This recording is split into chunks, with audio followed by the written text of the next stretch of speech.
नमस्कार आत्मा मालिक सबका मालिक आत्मा. लाडक्या बहिणींचा विजय असो, स्त्री शक्तीचा विजय असो.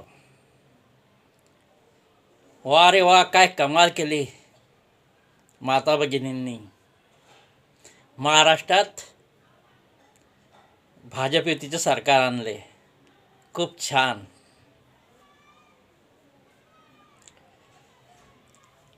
काल संजय राऊत म्हणाला कुछ तो गडबड आहे. संजय राऊत तुमच्या म्हणण्याच्या अगोदर पब्लिकला माहीत होतं की तुम्ही कुछ तो गडबड आहे, मशीन में घोटाला है, कुछ तो गडबड हे म्हणणारच आहेत. उद्धव बाळासाहेब ठाकरे, तुम्ही म्हणतात हे कसली लाट आली.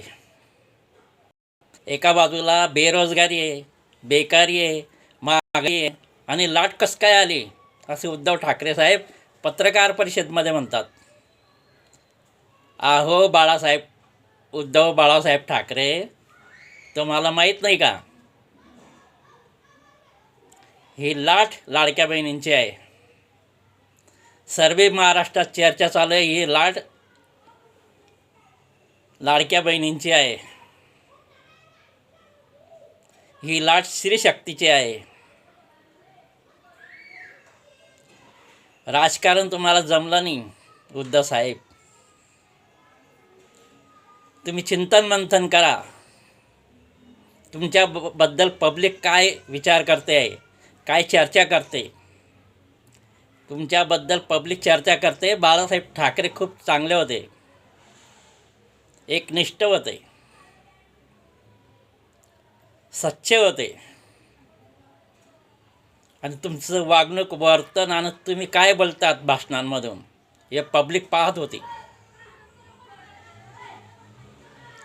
ही स्त्री शक्तीची लाट आहे, ही लाडक्या बहिणींची लाट आहे. 1500 रुपये साधा विषय नाही, त्यांच्यासाठी खूप मोठा विषय आहे. लाडक्या बहिणींसाठी, लाडक्या बहिणींच्या घरात जेव्हा ते 1500 रुपये जातात, तेव्हा ज्या घरामध्ये पोळी आहे, भात आहे, पण तेल नाही, मिरची नाही, लाल मिरची नाही, हिरवी मिरची नाही, मीठ नाही, ते कुठून आणणार? ते 1500 रुपयात आणणार. अशी गरिबाची परिस्थिती आहे.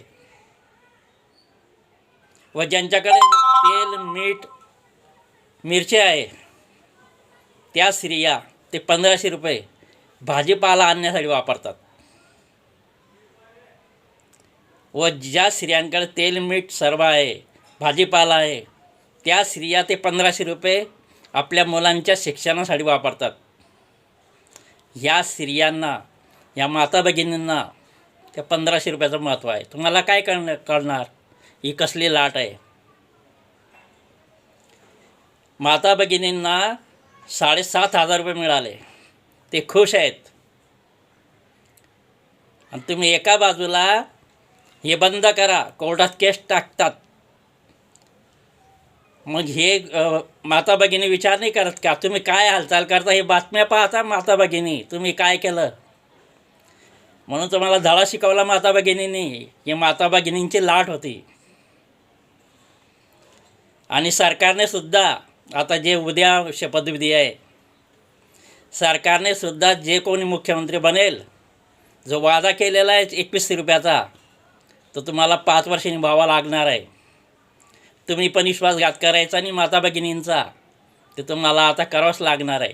2100 रुपयांना द्यावंच लागणार आहे. माता भगिनींचा जर विश्वासघात झाला तर पूर्ण 5 वर्षांत सरकार पाडून टाकतील माता भगिनी. सरकारने सुद्धा हे लक्षात ठेवावे.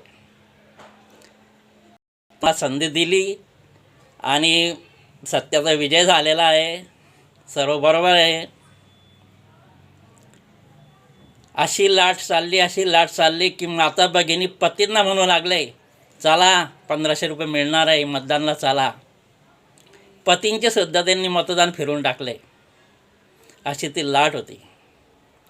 माता भगिनींना जो पैसा मिळतो, माता भगिनी पतीच्या खिशातून पैसे काढत असतात, काही माता भगिनी, आणि जे बाजार करतात किंवा जे किराणा आणतात त्याच्यातून फालकं काढत असतात. परंतु तो पैसा माता भगिनी कुठे वापरता? आपल्या घरात वापरता. पण केव्हा वापरता? जेव्हा पतीकडे पैसे नसतात तेव्हा तेच पैसे घरात वापरतात. माता भगिनी हे लक्ष्मी आहे. म्हणून पती लोकांनीसुद्धा लक्ष्मींना प्रेम द्यावं, त्यांना जे लागेल घरात ते द्यावं, परंतु त्यांच्या ऐपतीनुसार म्हणजे त्यांच्या कष्टानुसार माता भगिनींनीसुद्धा जास्त पाय पसरू नये. पती जे कमवेल त्या म्हणजे त्या हिशोबात बजेटमध्येच माता भगिनींनी मागणी करावी. जितकी कमाई त्याच्यातच माता भगिनींनी मागणी करावी.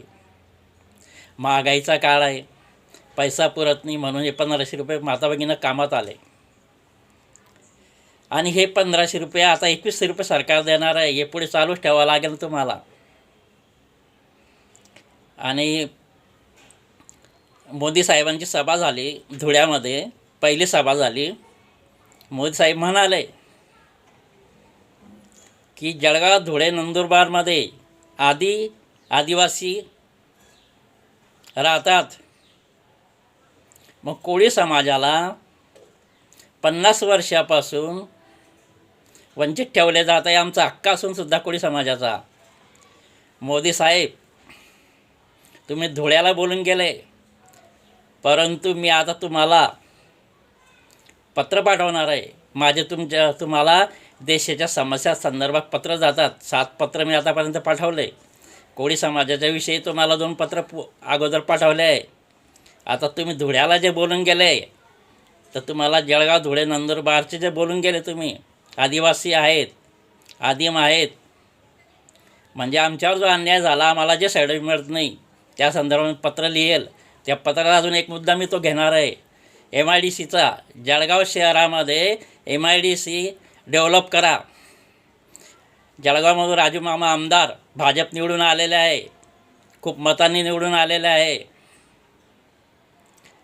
आणि आमच्या कोळी समाजाचे अश्विन भाऊ सोनवणे यांना 7000 मते मिळाली. परंतु भरपूर मते हे BJPला आमच्या समाजाने दिलेले आहे. आमचं समाजाचं मतदान 54,000 आहे जळगाव मतदारसंघात. आमचं BJPवर प्रेम आहे, परंतु आमचं कोळी समाज सर्टिफिकेटचा प्रश्न सुटला पाहिजे, हा महत्त्वाचा भाग आहे.